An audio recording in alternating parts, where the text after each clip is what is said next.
শুধুমাত্র এই দোয়াটি একবার পড়েন, আল্লাহ তাআলা আপনার 90 বছরের গুনাহ মাফ করে দেবেন ইনশাআল্লাহ।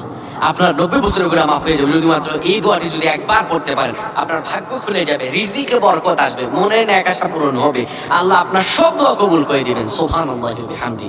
এত ফজিলত, এই দোয়াটা আপনারা শেয়ার করে দিবেন। এই যুবকেরা, আমল না করেও সওয়াব পাবা তোমার একটি শেয়ারে, একটা বাটনে প্রেস করে তুমি সওয়াব পেয়ে যাবা। কারণ তুমি আমল না করো, অন্য কেউ যদি তোমার শেয়ারের বদৌলতে আমল করে, এই সওয়াব তুমি পেয়ে যাবা। নবীজির হাদিস।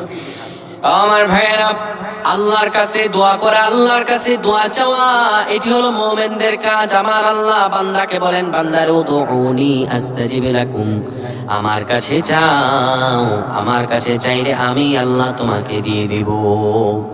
কেউ যদি একবার এই দোয়াটি পড়তে পারে, দোয়াটি হলো রব্বি ইন্নী যালামতু নাফসি ফাগফিরলি।